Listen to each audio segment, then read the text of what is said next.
Alors, pour récapituler donc ces principes, vous avez donc ce diagramme ou bien cette échelle qui s'appelle l'échelle de l'an 5. Donc, l'échelle de l'an 5, c'est l'échelle sur laquelle il repose donc donc, l'élimination ou bien la gestion des déchets en général, que ce soit pour les déchets ménagers, les déchets industriels, en interne de l'entreprise, en externe, que ce soit vous êtes la société génératrice ou bien vous êtes le détenteur ou bien l'exploitant. Donc, on a quoi? On a le premier principe, c'est la prévention. Donc, c'est une échelle. Donc, après le bilan, donc, parce que je vous ai dit, déjà, il faut comprendre votre situation. Il faut faire le bilan des déchets dans l'entreprise. Il faut avoir une idée sur la quantité des déchets engendrés, la typologie des déchets engendrés. Donc, on fait un diagnostic ou bien un état des lieux de l'entreprise donc en relation avec les déchets solides. Donc, vous avez le principe après ce diagnostic, cet état des lieux, il vous faut réaliser un plan de gestion interne pour les déchets. Un plan de gestion des déchets internes, on va le voir par la suite. Ça peut être une procédure de gestion des déchets, ça peut être un plan comme ça, donc un manuel selon le choix, qui va comporter bien sûr un plan d'action qui se base sur l'état des lieux qu'on a déjà fait. Et ce plan d'action, ça veut dire qu'il va poser des objectifs selon la situation analysée et puis il va, donc dans ce plan d'action, dans ce document, nous devons définir les actions à mettre en œuvre pour réduire la nocivité des déchets, pour réduire la quantité des déchets et également pour assurer la bonne gestion des déchets. Donc, pour organiser la gestion des déchets dans l'entreprise et éviter de faire les choses aléatoirement. Donc, dans la proposition, par exemple, des solutions, on donne ou bien on accorde l'importance d'abord à la prévention. Donc, ce qu'on a déjà mentionné. Donc, on a déjà dit refuser le déchet, éliminer le déchet à la source. Donc, dès le début, tous les déchets que nous pouvons éliminer, substituer par exemple par d'autres produits que nous pouvons refuser carrément, donc nous devons donc le faire. Donc déjà, vous avez la première priorité. Si on ne peut pas faire de la prévention, c'est juste là qu'on peut penser à la réutilisation. Par exemple, j'ai un procédé et durant ce procédé, je consomme une matière première et on a des pertes de matière qui ne sont pas utilisables. Colmatage, des dépôts, donc de la matière première qui n'est pas utilisée, donc des pertes de matière. Si je peux les réutiliser encore une fois, les récupérer et puis réinsérer cette matière première dans le procédé, encore une fois, dans la chaîne de valeur, donc c'est une réutilisation, ça veut dire une solution qui va à la fois aider l'entreprise à diminuer les coûts liés donc aux pertes de matière, mais également qui va aider l'entreprise à faire la bonne gestion des déchets et à réduire la quantité des déchets. Parce que sinon, si on ne réutilise pas donc, cette matière, ces pertes de matière, ça veut dire nous devons chercher à les éliminer. Éliminer, ça veut dire donc les coûts de prestations externes, les coûts de traitement, etc. Donc, si on peut réutiliser en interne le déchet, c'est bien. Si on ne peut pas, on passe donc à l'autre solution qui est le recyclage. Donc, ce sont des étapes qui suivent un certain classement et un certain ordre. Le recyclage, encore une fois, on peut le faire en interne. Si on peut recycler une matière en interne, on ajoute par exemple un petit procédé pour traiter, pas pour traiter, mais plutôt pour extraire la fraction recyclable et pour la réutiliser. Donc ça, c'est un point fort pour l'entreprise. Si on ne peut pas toujours, vous avez le prestataire externe qui va faire donc ça à votre place. Donc, il suffit de choisir donc le prestataire externe. Ou bien, donc toutes ces étapes qu'on a vues, réutiliser, recycler, ce sont donc une valorisation de la matière. Ça veut dire c'est la matière qu'on fait valoriser. On réutilise la matière. Sinon, il y a d'autres types de valorisation. Il y a d'autres moyens, par exemple, ou bien c'est la valorisation énergétique. Donc, la valorisation énergétique, notamment, la cimenterie. Donc, on a une société de cimenterie.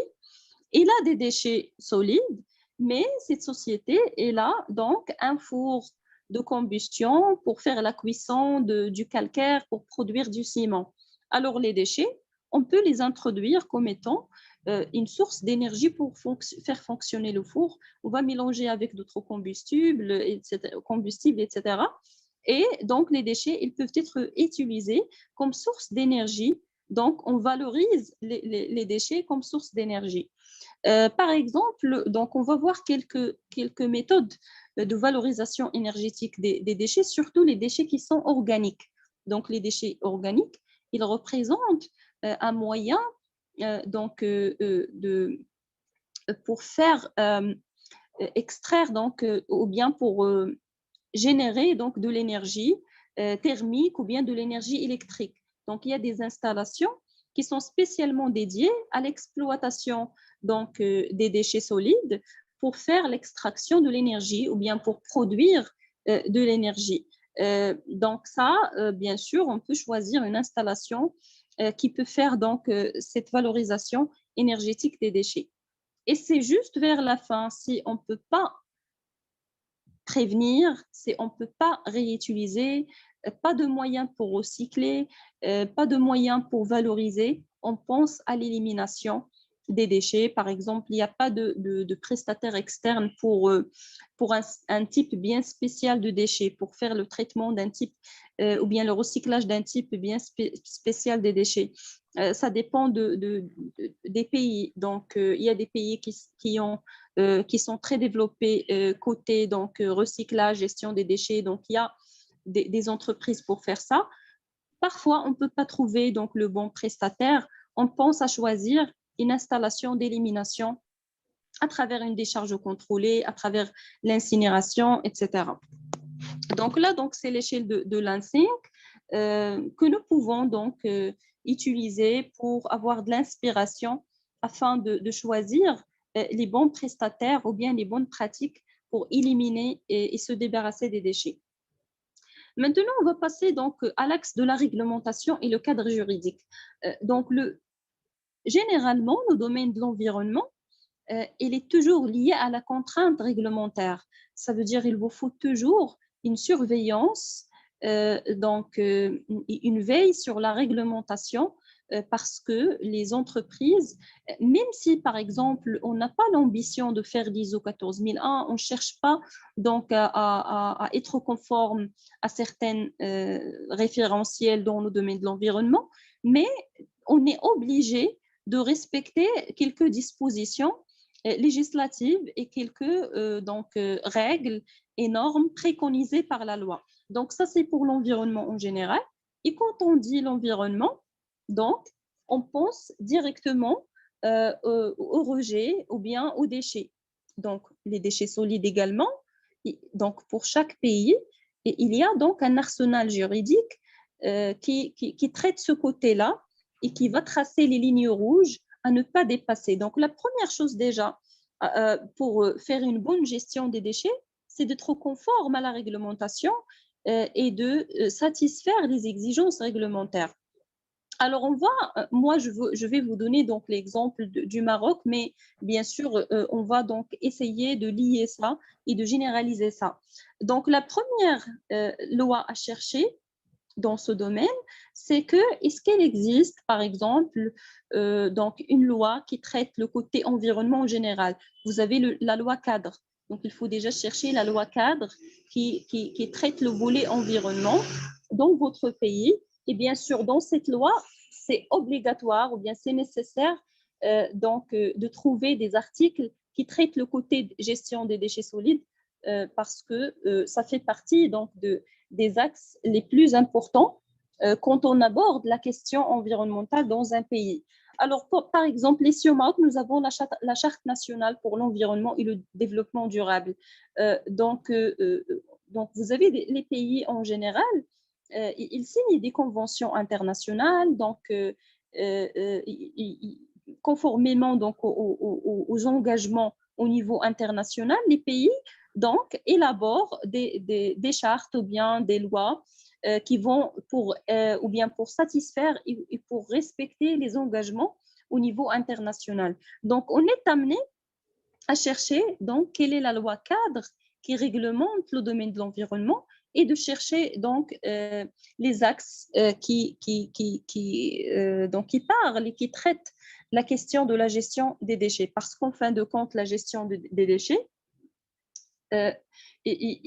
c'est un pilier très important donc, dans le domaine du développement durable. Donc, quand je dis un développement durable, ça veut dire un développement qui répond aux besoins du présent sans compromettre à la capacité des générations futures à répondre aux leurs.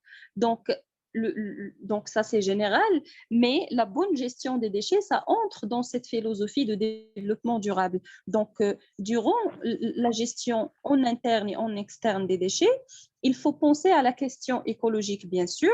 À travers quoi? À travers une analyse des risques. Donc, que ce soit vous avez donc une analyse de risque ou bien d'aspects et d'impacts environnementaux générale, ça veut dire que cette analyse elle doit comporter aussi les aspects et les impacts liés aux déchets, à la génération des déchets. Donc, vous avez le côté écologique. Sinon, vous devez pour votre, selon les types des déchets, vous devez donc faire une analyse de risque liés donc aux déchets solides de l'entreprise. Par exemple, j'ai des déchets dangereux. Quels sont les risques probables ou bien les impacts probables des déchets sur l'environnement, sur la salubrité publique et sur aussi la santé. Donc, c'est la question sociale. Donc, on va prendre le volet écologique, le volet social aussi, la santé et la sécurité donc, des personnes. Donc, la gestion des déchets, c'est à la fois l'environnement, mais c'est également la santé et la sécurité. Par exemple, la fourniture des EPI pour les personnes qui manipulent donc directement les déchets, le fait d'étiqueter les déchets qui sont dangereux. Donc ça, on va le voir en détail par la suite. Donc, mettre des étiquettes pour protéger les personnes contre les effets négatifs des déchets dangereux. Le côté aussi économique, parce que donc, le recyclage des déchets, par exemple, c'est beaucoup plus favorable, point de vue rendement, que d'avoir des déchets qui s'éliminent directement dans la nature à travers une économie qui est linéaire. Donc, le modèle de l'économie circulaire, il prend en charge l'écologie, le côté social, l'économie. Donc, c'est un développement qui est durable. Donc, vous cherchez la loi cadre qui parle donc de l'environnement. Et puis, donc, on part de tout ce qui est général vers tout ce qui est spécifique. Puis, on va chercher la loi dans votre pays, bien sûr, selon votre législation, qui fixe le statut et qui fournit le cadre général pour le secteur des déchets solides. Donc, certainement, vous aurez une loi qui traite bien spécifiquement le domaine des déchets solides dans votre pays, l'équivalent de cette loi-ci qu'on a au Maroc, qui est la loi 2800, relative à la gestion des déchets et à leur élimination.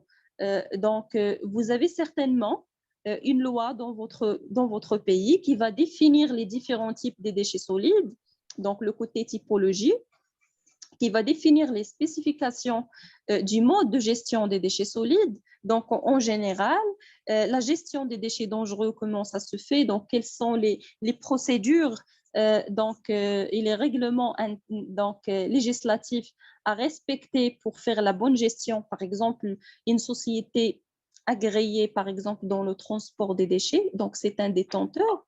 Il y a quelques règles que la loi préconise ou bien on est obligé à respecter certaines règles. Le côté tri des déchets, le côté étiquetage, remplissage des bordereaux des déchets dangereux.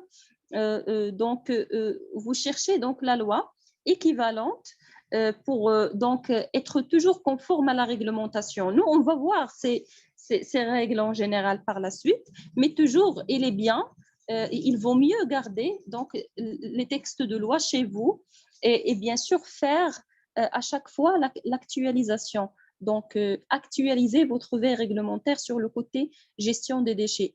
si jamais donc il y a des changements, si jamais il y a donc une nouvelle loi qui va sortir, qui va être promulguée. Donc, il faut faire attention au côté réglementation. Notamment, donc, je vous laisse dans la documentation l'exemple du catalogue marocain des déchets, ce qu'on appelle le CMD. Ce CMD, il est utile, pourquoi? Parce qu'il va vous aider. Donc, c'est vrai que ça concerne, donc c'est une loi marocaine, mais c'est général. Donc, c'est un catalogue qui porte sur la classification des déchets. Notamment, moi, donc on va le voir par la suite dans la séance de demain. On peut jeter un coup d'œil donc avant de commencer la séance. Donc, ce catalogue marocain des déchets, ou bien cette classification des déchets, il vous propose un ensemble d'activités. Donc, moi, par exemple, je vous ai parlé déjà du bilan. Donc, il faut faire le bilan des déchets dans votre entreprise, quelle est la quantité générée, mais quelle est donc la typologie également. Il faut savoir quels sont ceux qui sont dangereux, ceux qui ne le sont pas. Donc, ce catalogue, il va vous aider à faire cette classification parce qu'il vous propose un ensemble d'activités. Par exemple, moi, j'ai une société ou bien je travaille dans une société de conserverie de poissons. Je vais utiliser donc le catalogue, je cherche l'activité de conserve des produits animaux et végétaux. Sous le titre de cette activité, je vais voir une liste des déchets susceptibles d'être engendrés par mon activité. Déchets, donc, par exemple, des cadavres d'animaux, des écailles de poissons, des têtes et des éviscères de poissons, donc les déchets organiques, etc. Et je vais voir, donc vous avez la notion, est-ce que ce déchet-là est considéré dangereux, donc à l'échelle internationale, ou bien c'est un déchet non dangereux. Donc, cette classification, il va vous aider à savoir la typologie des déchets et bien sûr à savoir est-ce qu'il s'agit d'un déchet dangereux ou pas. Et suite, à cette classification, on peut proposer des solutions et on peut effectuer le choix sur les organismes donc à contacter afin de réaliser donc la prestation d'élimination ou bien de transport, etc. Donc, puisque donc il n'y a pas de Marocains aujourd'hui dans la formation, donc l'arsenal juridique au Maroc, donc vous avez plusieurs lois. Et vous, dans votre pays, donc vous cherchez, est-ce qu'il y a, donc après la loi générale, donc vous avez la loi cadre déjà sur l'environnement, puis vous avez la loi qui traite spécifiquement le domaine des déchets solides. Et puis, vous cherchez, si vous avez des déchets dangereux, il y aura une loi ou bien un décret d'application, par exemple, qui va traiter les déchets dangereux spécifiquement, donc les règles à respecter. Puis, vous avez d'autres lois selon votre domaine. Si je suis dans le domaine pharmaceutique, dans le domaine médical, donc il faut chercher une loi dans mon domaine. Si je suis dans le domaine énergie, etc., il faut chercher donc une loi dans le domaine, etc., etc. Donc l'agriculture, les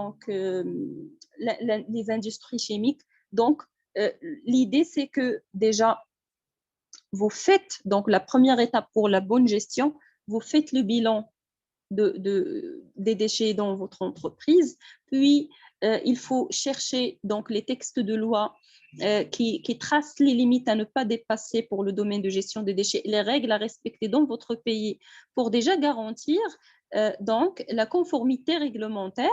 Et puis donc vous pensez et vous passez aux autres étapes qu'on va voir par la suite. Donc je ne vais pas m'attarder sur la réglementation et le cadre juridique parce que ça dépend de chaque pays. Donc chaque pays a sa réglementation spécifique, mais la typologie donc des déchets solides, elle est la même dans tous les pays. Donc, il faut déjà maîtriser les types des déchets parce que, en fin de compte, pour faire le bilan, pour savoir élaborer un plan de gestion des déchets, pour choisir les actions à mettre en œuvre, pour faire le tri sélectif dans l'entreprise, il faut déjà comprendre quels sont les types donc des déchets et quelle est la classification des déchets. Donc, on va voir cette classification. voir quelques catégories particulières des déchets, quelles sont les catégories particulières des déchets et les types des déchets dangereux. Quels sont les types de dangerosité qui existent. Donc, parce qu'un déchet dangereux, il y en a plusieurs. Donc, il faut savoir quelle est la nature de la dangerosité donc, contenue dans votre déchet.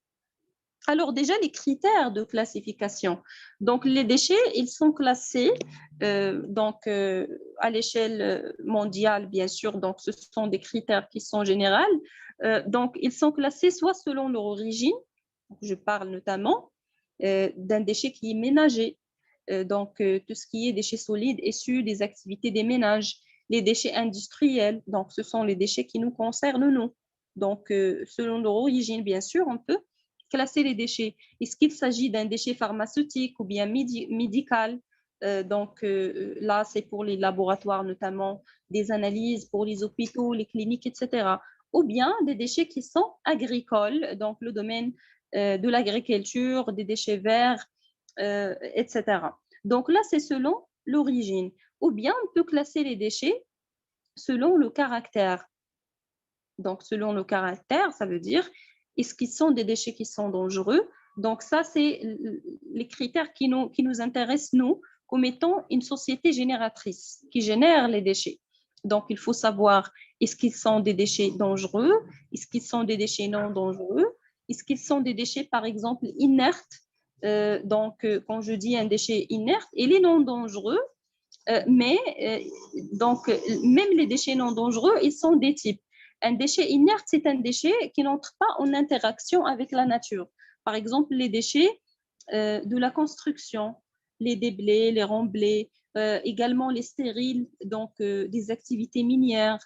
Donc, ce sont des déchets qui ne comportent pas une possibilité d'interagir avec le milieu externe, mais ce sont des déchets, en fin de compte, qu'il faut éliminer convenablement.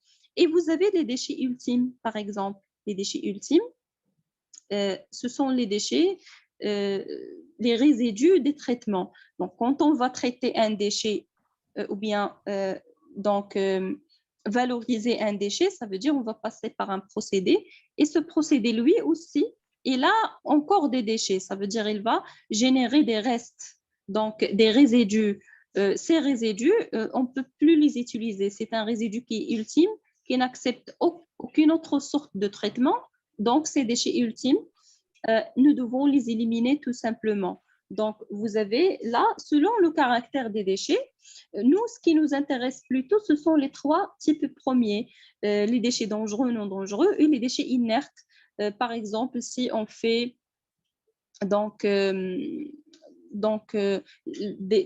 si on fait une nouvelle construction dans l'entreprise, etc., donc il y aura des déchets, des déchets inertes de construction qu'il faut donc éliminer également convenablement. Donc, certes, ils sont des déchets qui sont occasionnels, mais il faut les intégrer dans le plan de gestion des déchets parce qu'on est dans le cadre donc d'élaborer une étude qui anticipe donc les risques. Donc, on est en train d'anticiper les risques liés aux déchets. Ou bien, selon leur composition, là, pour la composition, c'est plutôt les exploitants qui s'intéressent à ça, parce que pour faire le traitement, pour faire le bon traitement, pour choisir le bon moyen pour le traitement, il faut savoir la composition des déchets. Ça veut dire est-ce qu'ils sont des déchets homogènes ou bien hétérogènes? Est-ce qu'ils sont des déchets secs ou bien humides? Donc, la teneur en eau, ça influence le procédé de traitement et le choix du procédé de traitement. Est-ce qu'ils sont des déchets organiques ou bien inorganiques? Est-ce qu'ils sont dégradables, biodégradables, etc. Donc là, ça, c'est le côté exploitant, c'est le côté, donc la société qui va faire le traitement. Alors, les catégories maintenant particulières des déchets.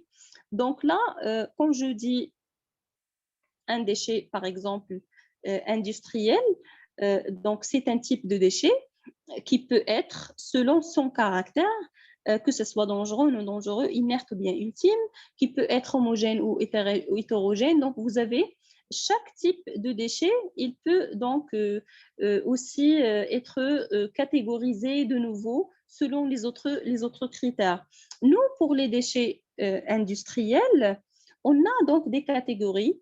En général, on a des catégories. Et puis, pour les déchets industriels, on a encore des catégories qui entrent dans le domaine industriel.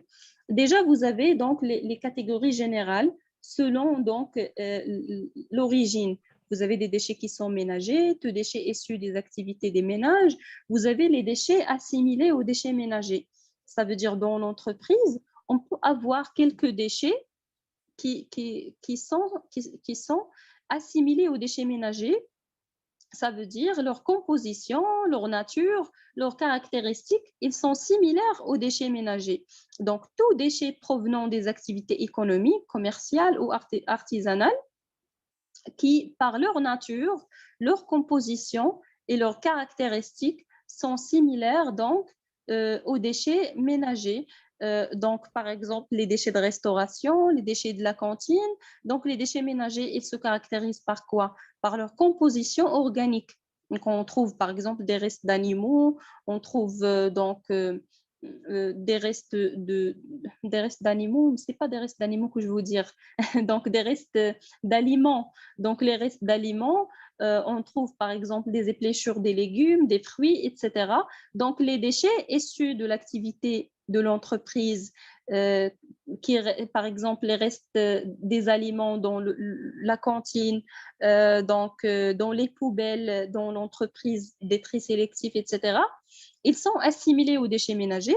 Ça veut dire leur destination, il va être la même destination que celle des déchets ménagers, vers, par exemple, une décharge contrôlée, donc pour faire l'enfouissement technique. Donc, vous avez des déchets qui sont assimilés aux déchets ménagers. Vous avez des déchets industriels, donc ce sont les déchets résultant d'une activité industrielle, agro-industrielle, artisanale ou bien toute autre activité similaire. Les déchets donc médicaux et pharmaceutiques, bien sûr, ce sont les déchets de la médecine, donc les domaines de la médecine humaine ou vétérinaire, etc. Dans l'entreprise, on peut avoir une toute petite fraction de déchets médicaux et pharmaceutiques en relation avec, par exemple, l'infirmerie interne, le service médical interne de l'entreprise.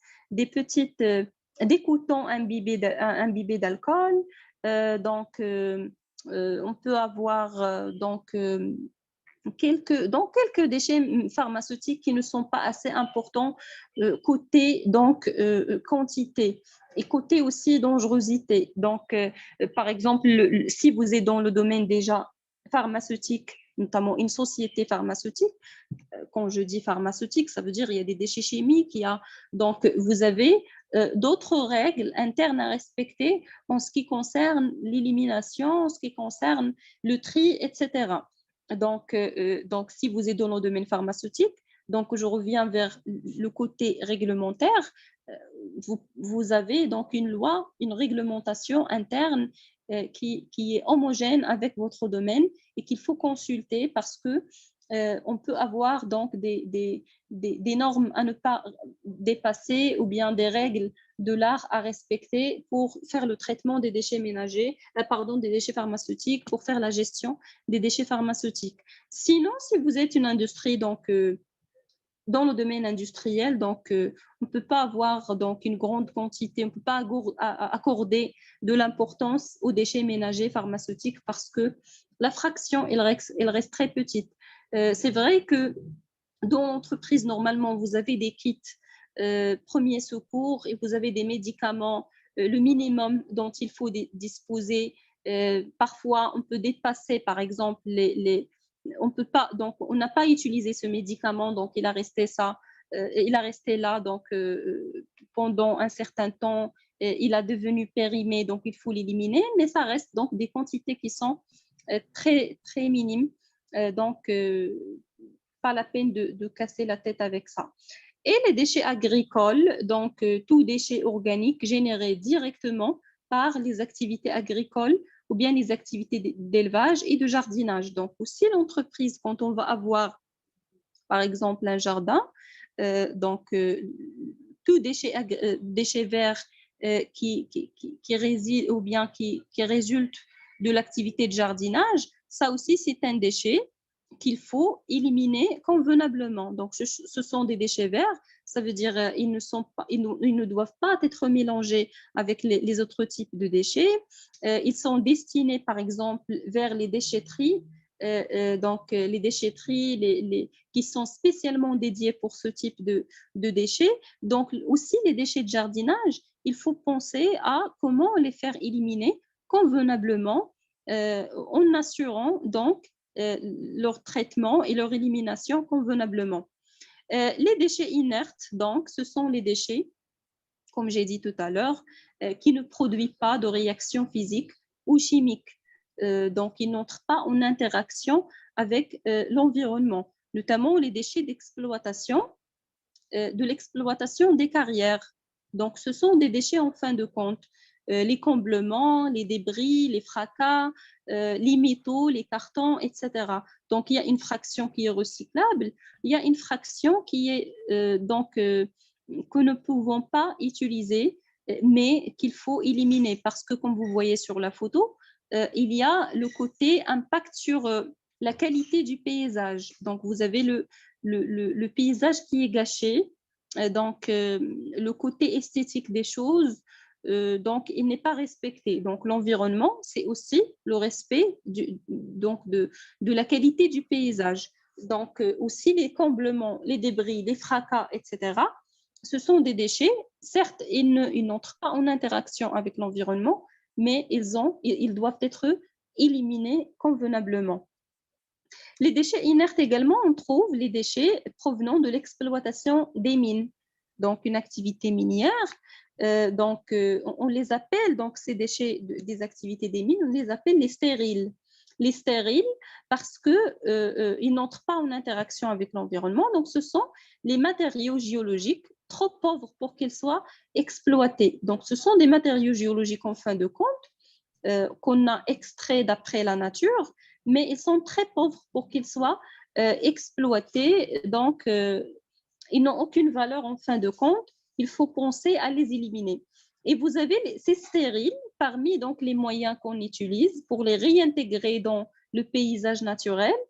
C'est à travers ce qu'on appelle des terrils. Alors, les terrils, ce sont des collines artificielles construites donc pour accumulation des résidus minières, notamment sur la photo, la terril de Pinchouval à Canada. Donc, cette terril, donc, il est construite, il n'est pas naturel, il est artificiel.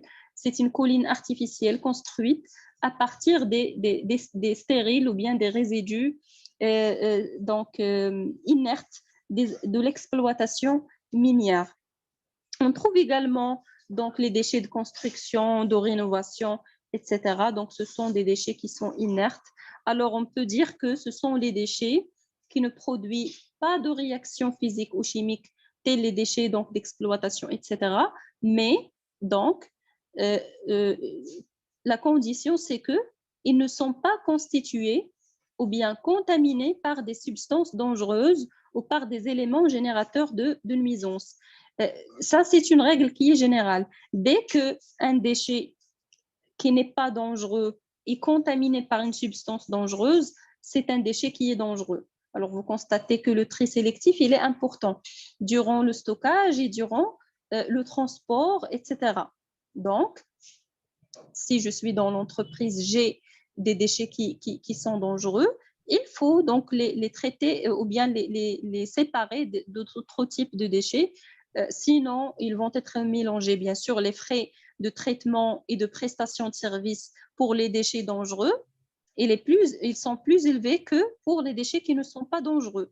Ça veut dire que en respectant le tri sélectif, on va éviter donc les frais supplémentaires de traitement des déchets parce que les déchets dangereux, comme on a déjà dit, ils nécessitent déjà un pré-traitement pour éliminer la fraction dangereuse et puis un autre traitement pour la valorisation, bien l'élimination selon le choix. On parle aussi des déchets qui sont dégradables ou bien biodégradables. Donc, ce sont tous les déchets pouvant subir une décomposition biologique naturelle. Donc, on a des déchets qui sont fabriqués ou bien qui se constituent à partir donc d'une fraction qui est naturelle, qui est dégradable. Donc, ils peuvent subir une décomposition biologique naturelle. Par exemple, les déchets, comme j'ai dit tout à l'heure, une conserverie de produits animaux ou végétaux, donc les restes ou bien les déchets organiques issus de cette activité, ce sont des déchets qui peuvent être insérés dans la nature. Donc, ils sont biodégradables. Donc, ils peuvent être dégradés soit dans des conditions anaérobiques ou aérobiques. Ça, on va le voir par la suite dans la phase de la gestion externe. Donc, anaérobique, ça veut dire en absence de l'oxygène, aérobique en présence d'oxygène, etc.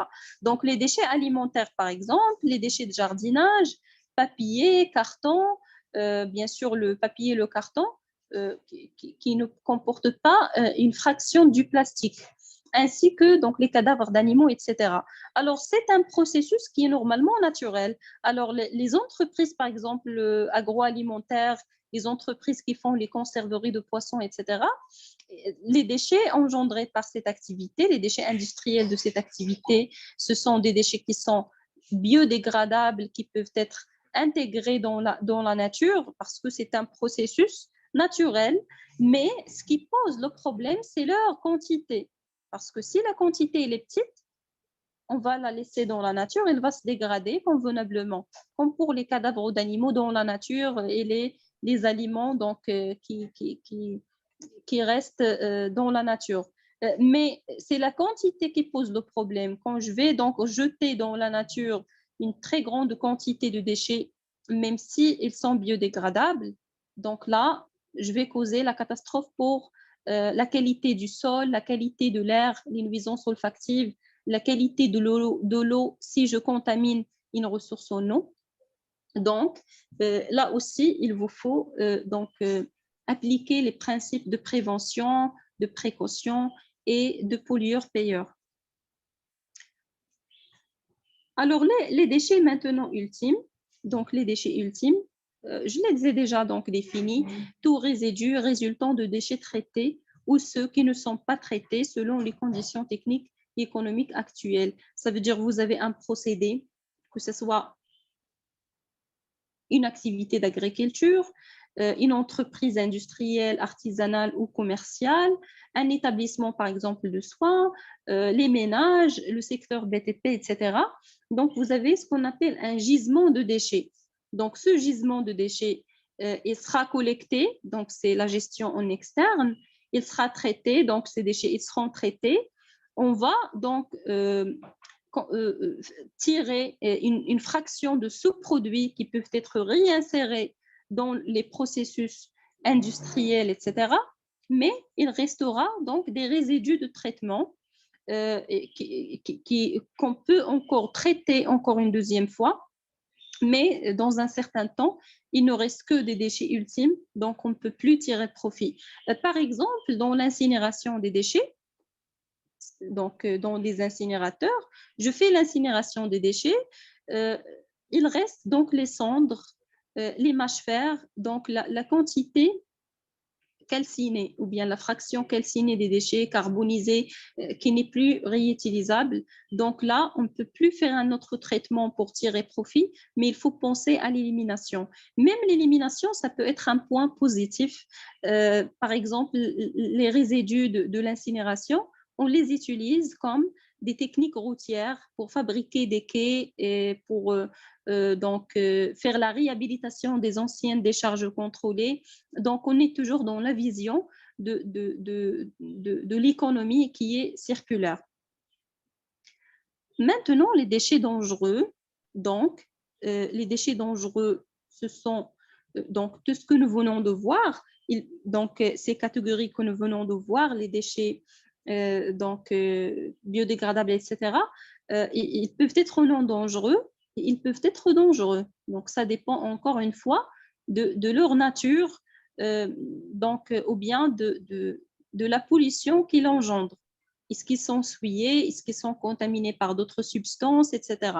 Alors, un déchet dangereux, c'est toute forme de déchet qui, par leur nature dangereuse, constituent un danger pour l'équilibre écologique ou bien pour la santé et la sécurité. C'est pourquoi j'ai dit que la gestion des déchets, c'est à la fois l'environnement et la santé et la sécurité. Donc, si je fais la bonne gestion des déchets,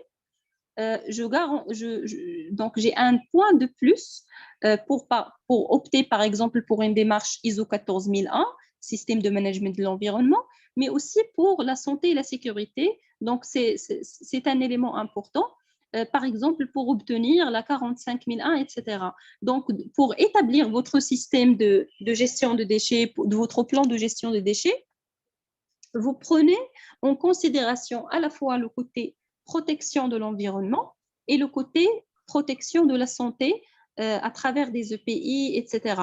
Donc, dans votre plan ou bien dans votre analyse, dans votre étude de risque liée aux déchets solides, vous faites donc l'analyse du point de vue environnement, ça veut dire les impacts que ces déchets peuvent avoir sur la qualité du sol, la qualité de l'eau, la qualité de l'air, mais également vous prenez les risques susceptibles d'être engendrés par ces déchets dangereux, surtout les déchets dangereux qui ont donc des impacts négatifs sur la santé.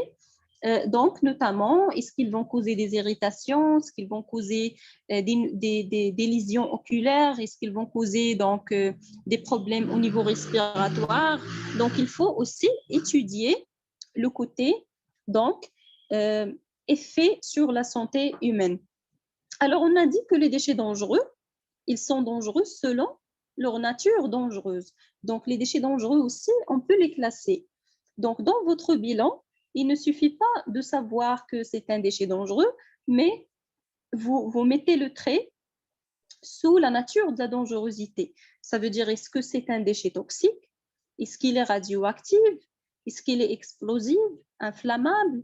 Est-ce que c'est un déchet qui représente une nuisance biologique, etc. Donc, quand on dit un déchet toxique, ça veut dire un déchet, donc,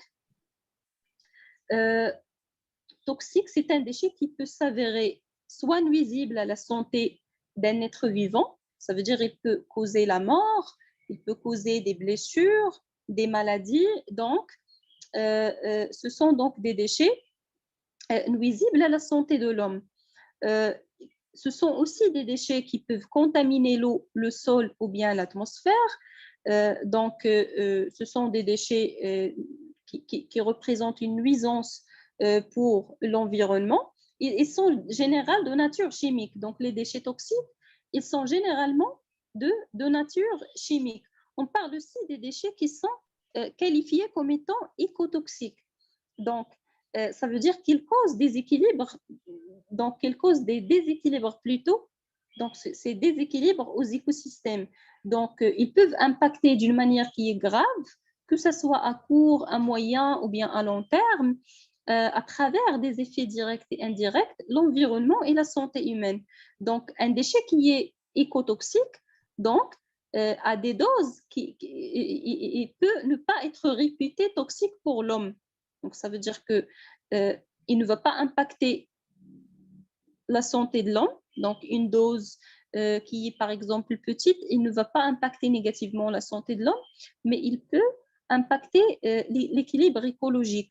Donc, il peut éventuellement donc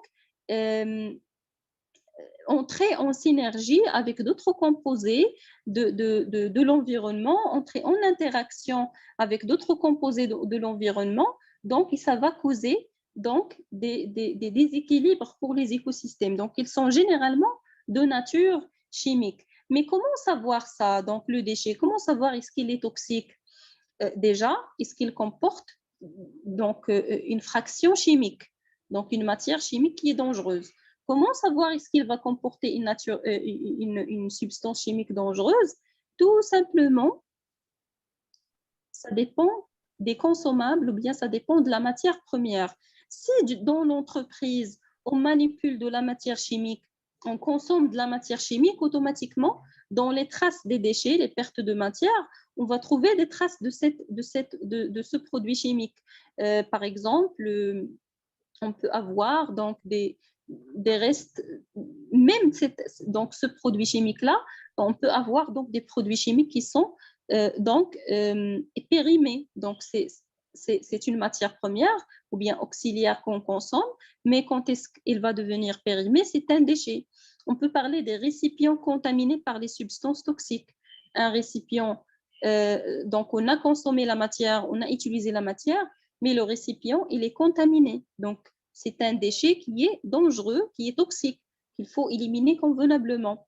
Par exemple, les piles, les accumulateurs, donc ce sont des déchets toxiques parce qu'il y a, donc, ils contiennent une fraction chimique dedans. Les acides et les bases, si on manipule donc des produits de grande acidité ou bien des produits qui sont basiques. Donc, toutes ces informations, on peut les trouver dans les fiches de données de sécurité des produits. Donc, parce qu'il y a une relation avec les consommables, avec les produits qu'on consomme et avec les déchets qu'on engendre. Une société qui n'utilise pas de produits chimiques, est-ce qu'il va avoir des déchets de nature chimique? C'est évident que non. Donc, si on consomme des produits chimiques, automatiquement, on aura des déchets de nature chimique et les fiches de données de sécurité en relation avec les produits, ils sont très utiles. Et d'ailleurs, pour l'environnement et pour la santé, c'est recommandable. Même, je peux même dire que c'est obligatoire de garder les fiches de données de sécurité dans l'entreprise. À chaque fois qu'on va acheter une matière chimique, on garde donc sa fiche de données de sécurité. Donc, c'est le document qui accompagne le produit. Et ce document-là, il comporte des informations sur donc la composition déjà du produit. Il est composé de quoi? Quelle est sa composition chimique? Quels sont les effets de cette matière sur la santé? Quels sont les effets de cette matière sur donc l'environnement? Donc, une petite analyse des risques. Et puis, vous avez quelques consignes de précaution. Et ces consignes de précaution, on peut les utiliser, les exploiter pour fabriquer ce qu'on appelle les données ou bien les fiches de sécurité pour les postes. Par exemple, dans l'entrepôt où on fait le stockage de la matière chimique, que ce soit les déchets ou bien les produits, ça dépend. Moi, je me focalise beaucoup plus sur les déchets. J'ai par exemple un lieu de stockage intermédiaire des déchets toxiques avant le passage de la société externe qui va faire le transport et le traitement. Donc, il faut mettre une consigne de sécurité qui se base, par exemple, sur la fiche de données de sécurité, avec les précautions d'usage qu'il faut respecter, avec les EPI qu'il faut mettre, et surtout avec le pictogramme qui représente la nature de la dangerosité. Donc, vous avez ici, par exemple, je stocke des déchets chimiques qui contiennent donc des récipients, par exemple, contaminés par des matières chimiques. Alors, je dois mettre le pictogramme des déchets. Pour le transport également, c'est aussi la responsabilité donc du détenteur parce que lui, le détenteur, il doit aussi respecter les règles d'étiquetage. Donc, il doit mettre le pictogramme des déchets. C'est moi qui va le mettre parce que c'est moi le générateur et lui, il va faire assurer le transport. Donc, déjà, si on respecte ça en interne, on facilite aussi la gestion en externe. Donc, ici, ça c'est le pictogramme qui indique que le déchet est toxique. Ces codes ou bien ces pictogrammes, normalement, il faut que tout le monde dans l'entreprise soit familiarisé avec ces codes.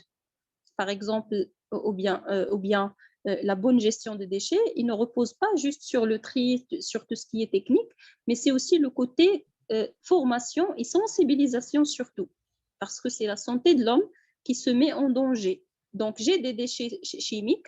Les personnes qui vont manipuler les déchets, les personnes qui peuvent entrer en contact avec ces déchets, ils doivent être formés donc, aux différents types de déchets avec les pictogrammes donc, qui vont avec pour protéger leur santé et pour donc aussi parce que si la personne ne connaît pas le risque, il peut contaminer par exemple un lieu. Il peut réutiliser les bidons par exemple ou bien les récipients vides pour stocker une autre matière et ça peut causer des dégâts par la suite, donc des interactions chimiques, etc.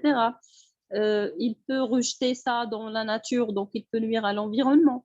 Donc le côté formation, il est aussi très important. Alors on a les déchets toxiques, on a les déchets radioactifs. Généralement, donc ce type de déchet, il est rare. Donc il est en relation avec les industries nucléaires, les substances radioactives qui font l'émission donc des rayonnements d'énergie. Il nécessite un certain stockage convenable qui est étanche en respectant quelques règles de l'art. Et vous avez le pictogramme donc, qui représente voilà, le risque radioactif. Quelques déchets qui sont de nature, des déchets dangereux de nature inflammable. Donc, dans l'entreprise, on peut manipuler donc, des produits qui sont inflammables et en manipulant des produits inflammables, on aura tout simplement des déchets, des restes. Ça veut dire tout donc produit ou bien déchet ayant une capacité de s'enflammer et de maintenir la combustion. Donc, il y a le risque d'incendie, il y a le risque d'inflammation. Donc, vous avez un ensemble de... Pardon. Donc ça, ce sont plutôt les déchets explosifs. Donc, déjà explosifs avant inflammables. Donc, les déchets explosifs, ce sont les déchets qui représentent un risque tout simplement d'explosion. Donc, par exemple, des hydrocarbures, des piles, des accumulateurs, donc tout déchet qui peut ou bien qui représente un risque d'explosion. Donc, généralement, il faut savoir déjà dans le bilan dont je vous ai parlé, donc quand je fais le bilan, j'ai des déchets qui sont banaux, qui ne sont pas dangereux. Donc là, je choisis le prestataire externe, j'ai le système de tri en interne, etc. Puis, pour la fraction dangereuse, il faut savoir est-ce que ce sont des déchets toxiques, est-ce que ce sont des déchets explosifs. Et pour chaque type de déchet dangereux, nous devons avoir un lieu de stockage final, donc avant le passage du prestataire, qui est convenable. Notamment pour les déchets explosifs, il faut donc éviter les zones ATEX. Je ne vais pas donc stocker le déchet qui est de nature explosive juste à côté d'une source, par exemple, d'inflammation, ou bien juste à côté d'un combustible. Donc, il faut bien choisir les lieux de stockage. Hors zone ATEX. Les zones ATEX, ce sont les atmosphères explosives. Donc, ça, c'est pour plutôt protéger la santé de l'homme et protéger les dégâts sur la santé de l'homme. Donc, les zones ATEX, ce sont les milieux dont le risque d'explosion est plus important que la moyenne. Ça veut dire, moi, je stocke un combustible juste à côté d'une source d'inflammation et puis le lieu de stockage des déchets explosifs, il est juste à côté. Donc, ce triplet-là, il va causer une explosion. Ça veut dire que si je manipule ce type de déchets, en attendant l'arrivée de la société de prestation de services qui va s'occuper de ça, il faut donc désigner des lieux de stockage convenables avec toujours le pictogramme qui indique qu'il s'agit bien d'un déchet explosif, avec aussi des signes, par exemple, d'interdiction de fumer juste à côté, etc. Donc, il faut bien choisir les lieux de stockage de telle sorte qu'on va éviter le risque d'explosion et on va mettre donc les consignes de sécurité avec les pictogrammes donc, dans le locaux de stockage pour éviter de tomber dans le risque d'explosion. Et c'est la même chose pour les déchets inflammables, donc qui ont une capacité de s'enflammer et de maintenir donc la combustion. Donc, ce sont des déchets qui peuvent causer tout simplement des incendies. Ces déchets aussi, normalement, ils doivent être stockés à l'abri des déchets qui sont explosifs. Si j'ai des déchets explosifs avec des déchets inflammables, il faut largement séparer entre eux, entre ces types de déchets dans des zones de stockage qui sont distinctes pour éviter donc d'entamer une flamme et puis d'avoir donc des risques d'incendie. Et la dangerosité, ça peut être aussi de nature biologique. Donc, ça veut dire un risque biologique, donc des déchets qui comportent un risque biologique. Quand une personne est exposée donc, à des agents biologiques, les microbes, les moisissures, donc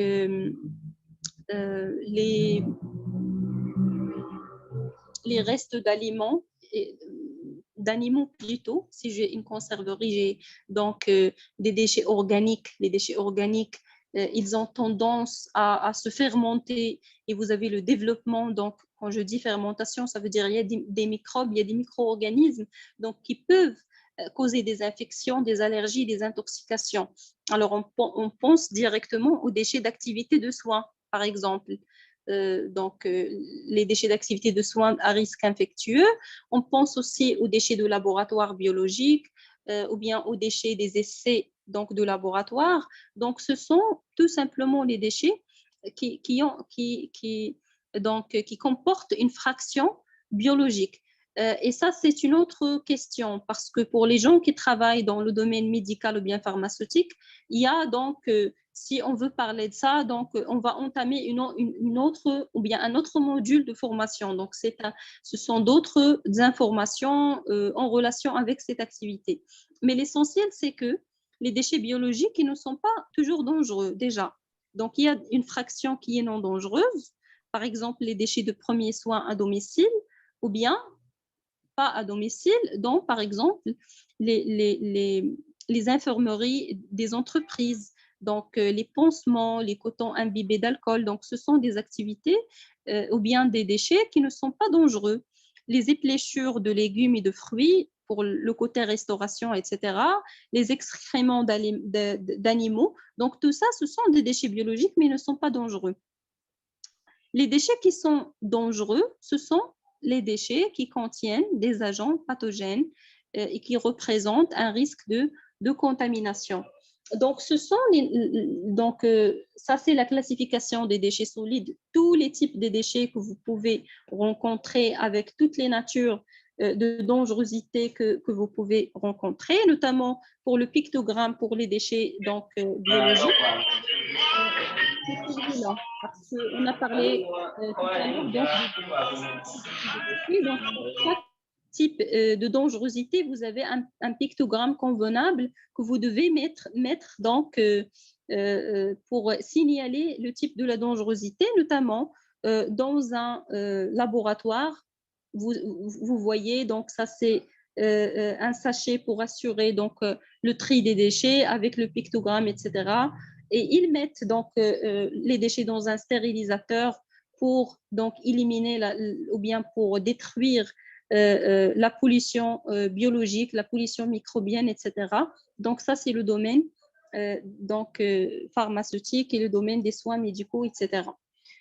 Alors, les déchets dangereux en général, ce sont donc les déchets qui représentent des dangers pour la santé de l'homme et pour les équilibres biologiques et pour donc la nature. Donc, vous avez ici les pictogrammes de dangerosité selon le type de déchets toxiques, etc.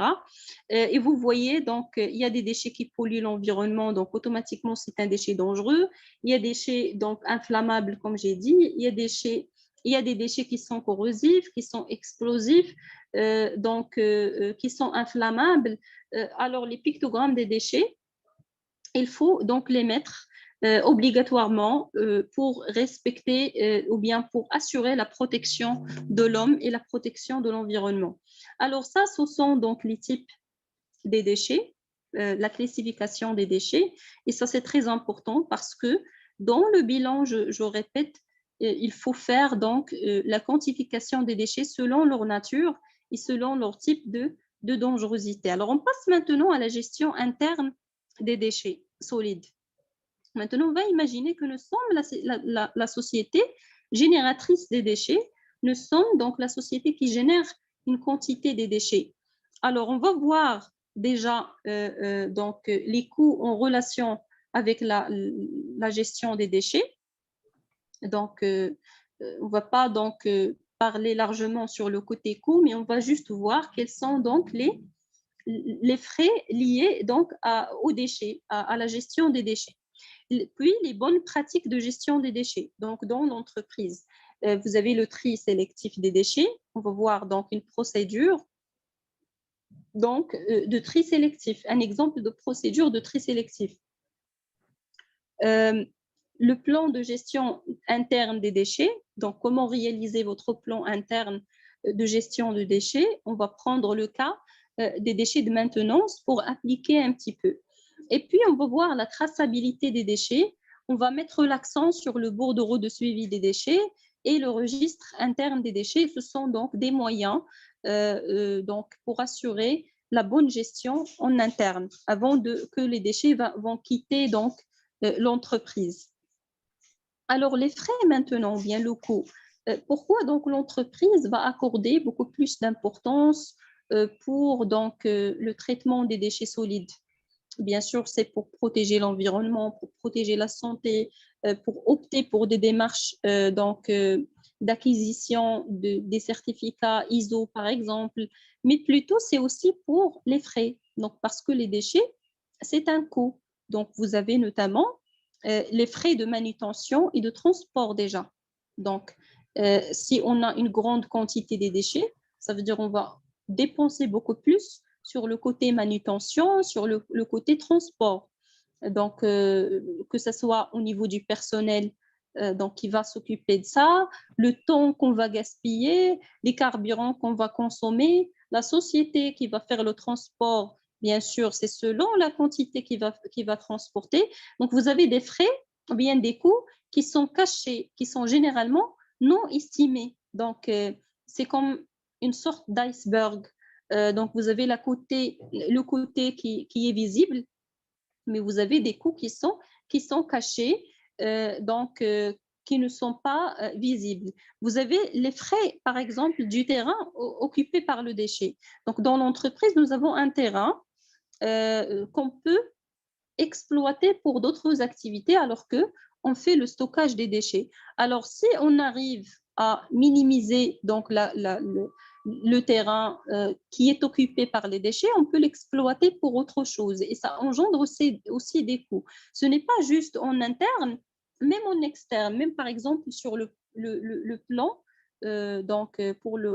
pour l'État ou bien pour le pouvoir public, les déchets, ils occupent des terrains et ces terrains occupés, donc, nous devons l'exploiter pour autre chose. C'est d'ailleurs pourquoi j'ai dit dans le début de la formation que les objectifs de la gestion des déchets en général, c'est de minimiser la nocivité des déchets, certes, ça veut dire on va minimiser donc la pollution engendrée par les déchets, mais vous avez d'autre côté donc ce qu'on appelle ou bien vous avez réduire la quantité des déchets, réduire le volume occupé par les déchets. Lorsqu'on va traiter donc l'axe de la gestion en externe, on va voir que la plupart des méthodes de traitement, ils visent aussi la réduction du volume des déchets pour réduire les coûts de transport, les coûts de manutention et les coûts liés donc à l'occupation du terrain. Et bien sûr, les coûts environnementaux, les surcoûts de traitement et d'élimination des déchets.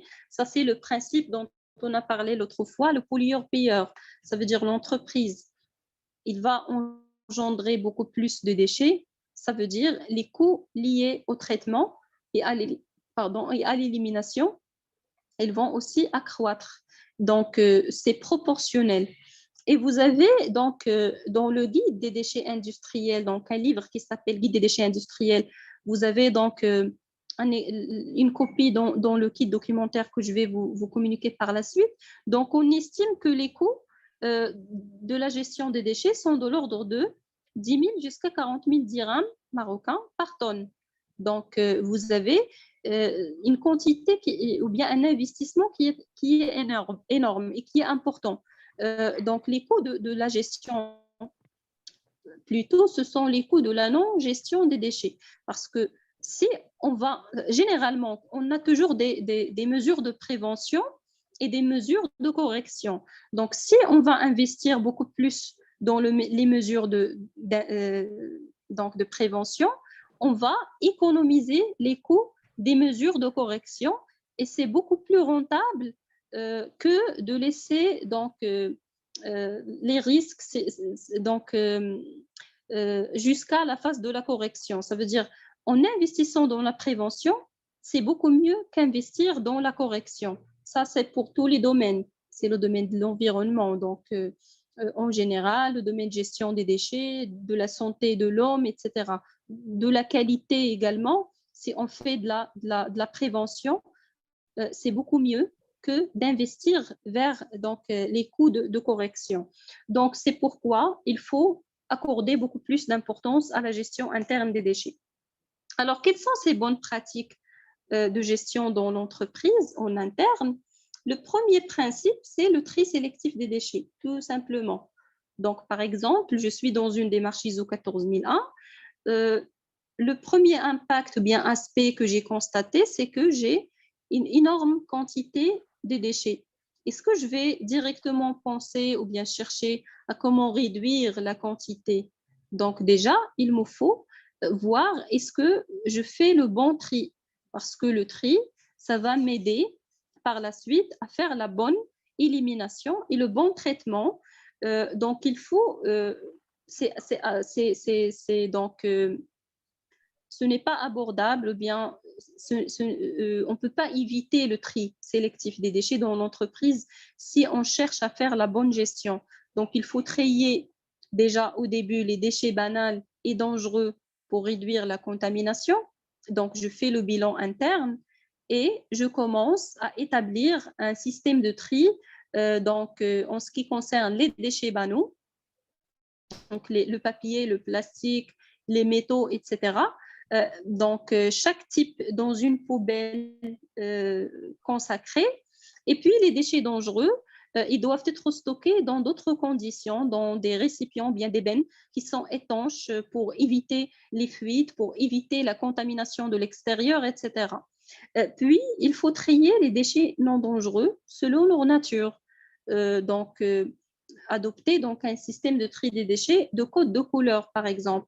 Donc, quand je parle des déchets qui sont banals, eux également, ils ne doivent pas être mélangés parce que le fait de respecter le tri, ça aide la société qui va faire le traitement et qui va faire le recyclage.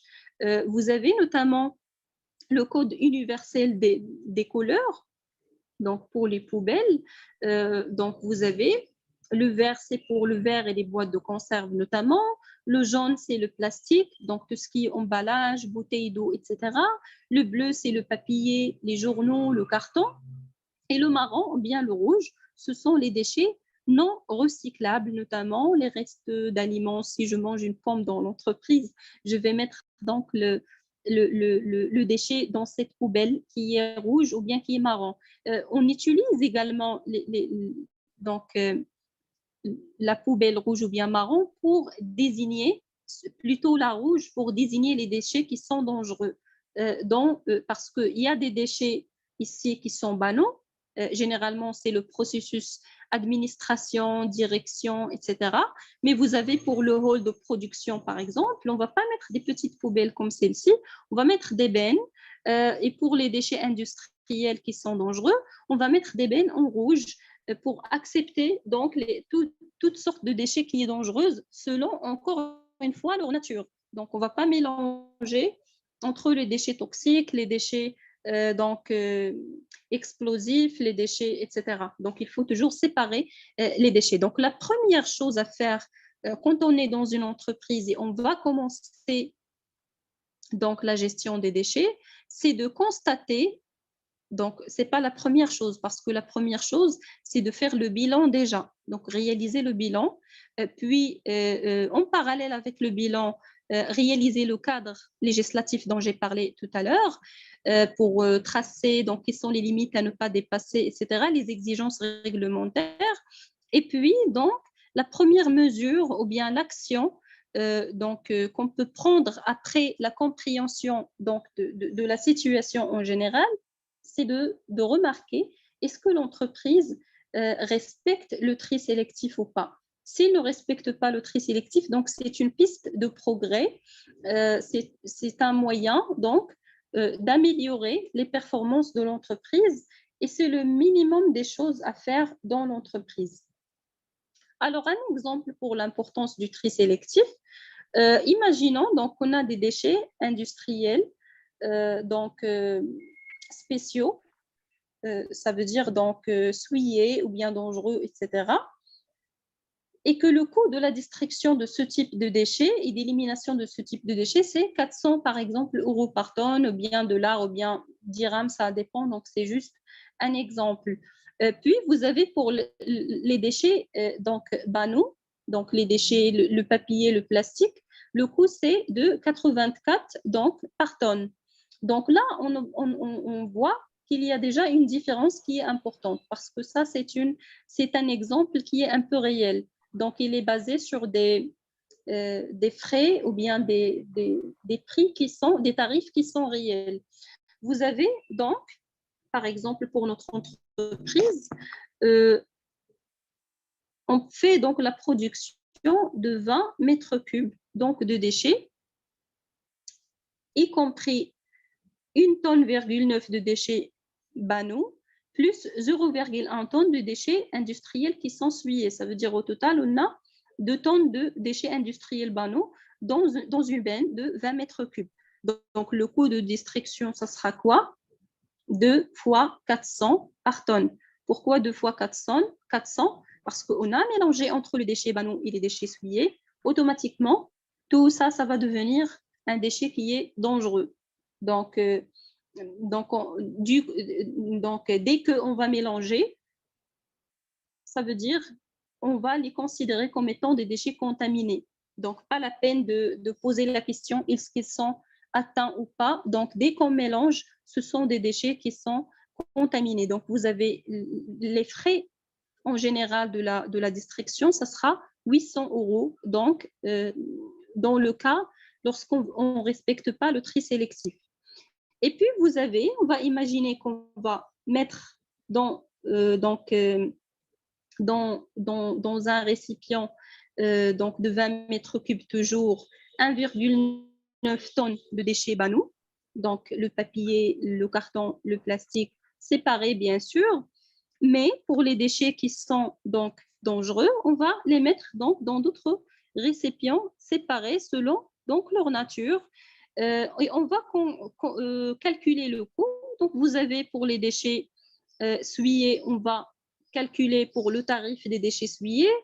Pour le coût de destruction des déchets banaux, c'est pour les déchets banaux. Et on va faire la somme. Puis vous avez 201,12 euros. Donc, vous voyez la différence entre le premier cas et le deuxième cas. Donc, la marge, elle est très élevée, elle est très grande. Alors, la gestion des déchets pour l'entreprise, ce n'est pas uniquement pour protéger l'environnement et la santé, mais c'est aussi pour optimiser les coûts donc liés au traitement des déchets.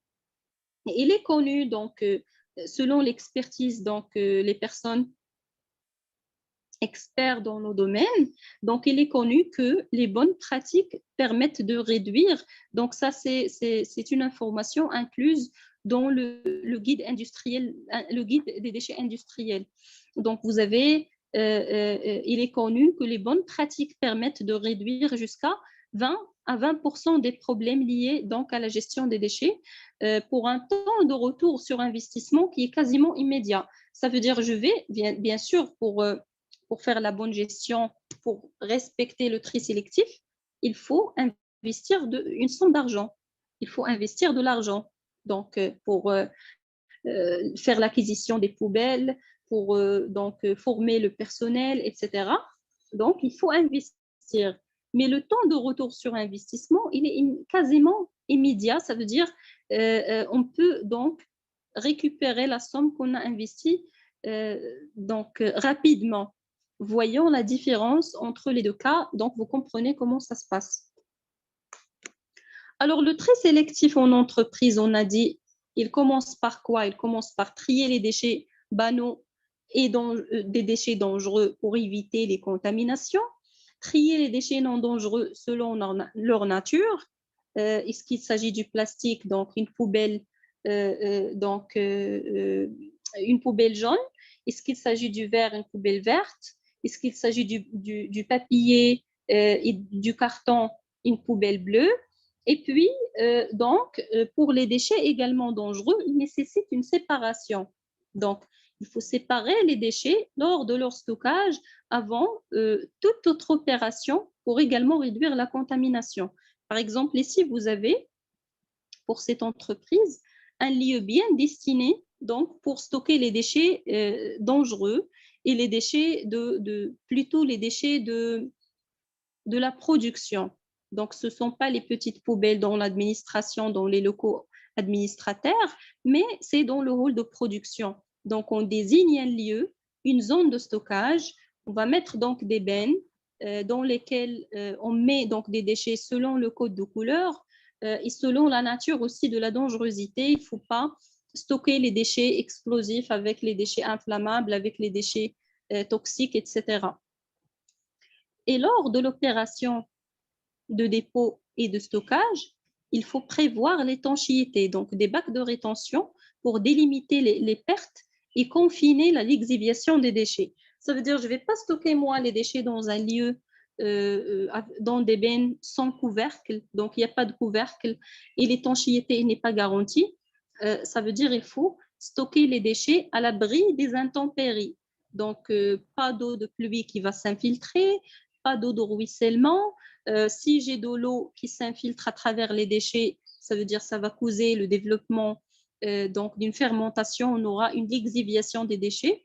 Donc, vous avez le liquide qui s'infiltre, il est fortement chargé en polluants.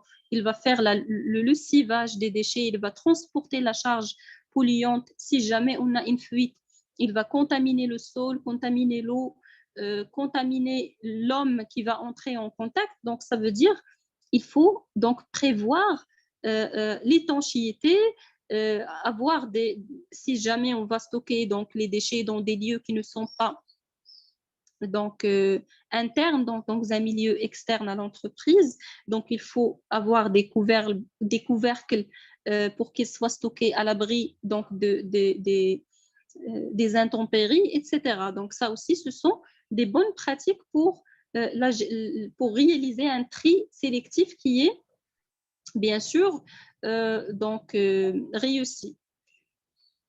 Vous avez aussi, il faut chercher à maximiser donc le recyclage et la valorisation des résidus de production, que ce soit en interne ou bien en externe. Donc, les 5 R dont on a parlé, réutiliser, recycler, etc. Donc, le plus que possible, si on a une piste pour recycler en interne ou bien en externe, c'est bien, avant de penser à l'élimination. Donc, le diagramme qu'on vient de voir, le diagramme de l'N5.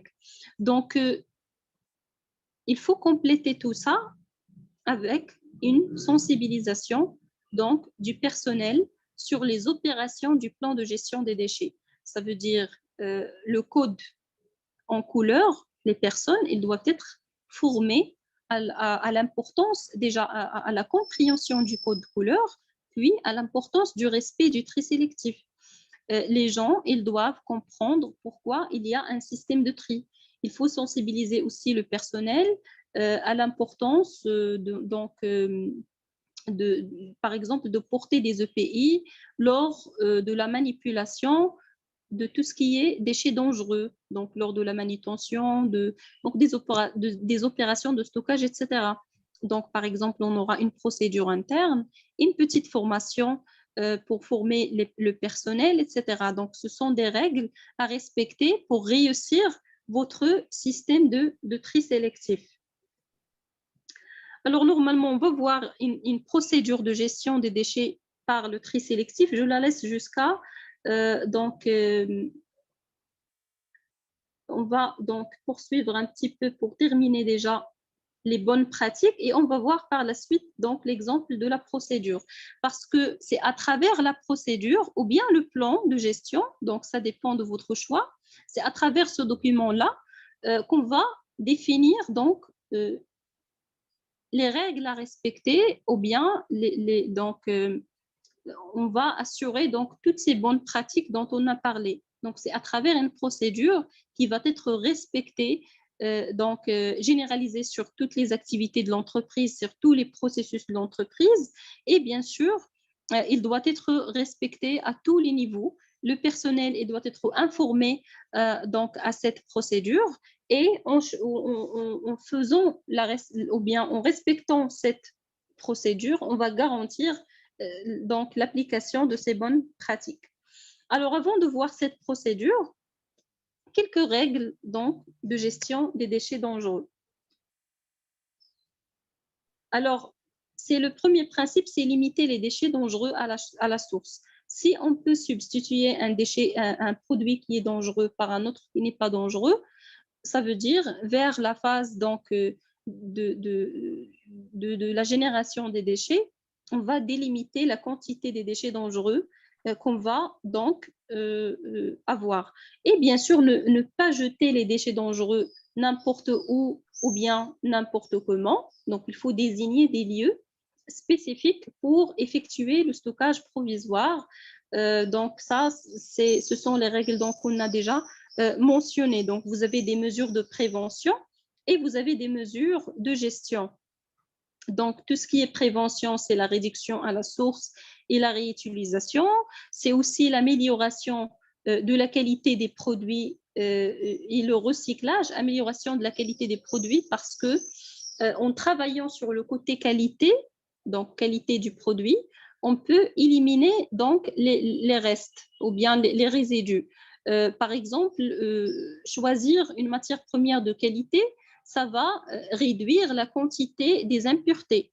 Ça veut dire les impuretés contenues dans la matière première normalement, il faut les éliminer et pour pouvoir donc travailler donc la quantité des impuretés, ce sont des déchets. Donc la réduction ou bien la prévention, c'est déjà de travailler sur le côté qualité de votre produit.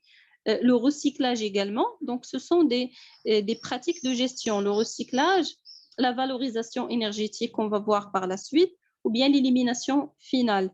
Donc, minimiser la quantité des déchets revient à réduire.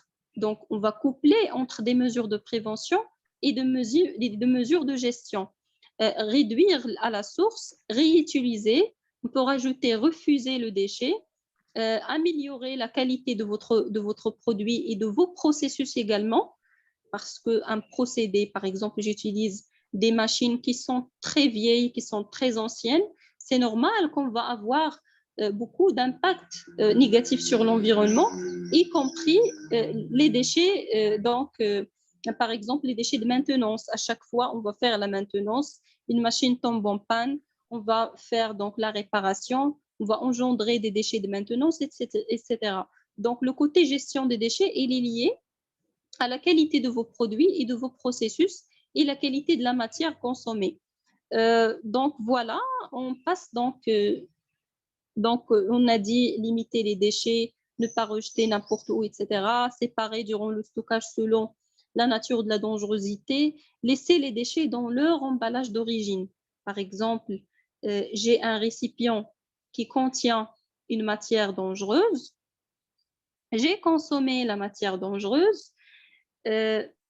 J'ai consommé une partie de la matière dangereuse. Le reste, il est devenu, par exemple, périmé ou bien il est devenu inutilisable, il n'est pas apte à l'utilisation. Je vais le faire donc réinsérer dans son emballage d'origine parce que l'emballage d'origine, il comporte le pictogramme des déchets, il comporte des informations sur cette matière qui est dangereuse. Le récipient également, on va éviter le fait qu'il soit réutilisé pour d'autres usages. Par exemple, stocker une autre matière ou bien stocker une autre substance. Donc, ça va contaminer la substance et ça peut engendrer une interaction entre les composants chimiques. Donc, ça, pour l'éviter, on va si l'emballage d'origine il est toujours disponible, on va mettre le produit dedans. Comme ça, on va garantir le tri et le respect des règles d'hygiène et de sécurité. On va mettre aussi des étiquettes portant le symbole de la dangerosité. Et ça fait partie de la réglementation. Il faut étiqueter donc les déchets dangereux. Par l'eau, par exemple, on va réunir un ensemble de déchets dangereux. Il faut mettre donc une étiquette qui va désigner le déchet donc dangereux. Notamment, ici, vous voyez, on a un déchet, on a un ensemble de pictogrammes, déchets toxiques, nocifs pour le système respiratoire, corrosifs, inflammables, comburants ou bien explosifs. Donc, un déchet qui est néfaste pour l'environnement ou bien qui est dangereux pour l'environnement. Donc, il faut désigner c'est qui le producteur de ces déchets. Ça veut dire la société donc, qui a généré le déchet. Le déchet, on le désigne, c'est quoi? Donc, est-ce qu'il s'agit par exemple d'une matière chimique? Il faut mettre le nom commercial ou bien la composition de la matière chimique, le code et la nomenclature. Donc, vous avez pour chaque pays, donc on a un système de codification des déchets. Donc, il faut mettre le code des déchets pour désigner de quoi il s'agit. Comme j'ai dit tout à l'heure, ces informations ils sont déjà disponibles dans les fiches de données de sécurité stockées en relation avec le produit qui a généré ce déchet ou bien le produit chimique qu'on a donc consommé et qui a donné naissance à ce type de déchet. Notamment, un autre exemple ici, étiquetage des bidons. Donc, il s'agit d'un système d'étiquetage pour les bidons pour un lycée donc, qui s'appelle lycée Alsace. Donc, normalement, la gestion des déchets, ce n'est pas juste pour les entreprises, c'est pour d'autres établissements. Donc, étiquetage des bidons. On a le pictogramme des déchets, de la dangerosité. Donc, un bidon qui est vide. Ça veut dire on a consommé la matière. Donc, le déchet ici, c'est quoi? C'est un solvant halogéné. Donc, il est dangereux, c'est toxique et il est aussi inflammable. Donc, voilà, vous avez des informations sur donc, sur le produit lui-même, inventaire détaillé, ça veut dire est-ce qu'il y a des remarques, est-ce qu'il y a donc est-ce qu'on va désigner une quantité, etc. Et bien sûr, il faut une signature. Donc, en général, les déchets dangereux, ils nécessitent d'être étiquetés. Donc, c'est très important de mettre des étiquettes pour désigner la nature de la dangerosité, pour avertir les personnes donc à cette dangerosité et pour aussi assurer le bon suivi et la traçabilité des déchets en interne comme en externe. Stocker donc les déchets dangereux dans des bonnes conditions, ça on l'a déjà mentionné, donc à l'abri des intempéries, etc. Aussi, s'il s'agit donc des déchets qui sont très dangereux, il faut donc limiter l'accès, par exemple, aux zones de stockage des déchets pour ne pas avoir des contaminations et pour donc protéger la santé de l'homme. Ne réutilisez jamais les contenants vides, donc ça c'est évident, et portez bien sûr des EPI, des équipements de moyens de protection, des gants, un masque adapté lors de la manipulation des déchets dangereux.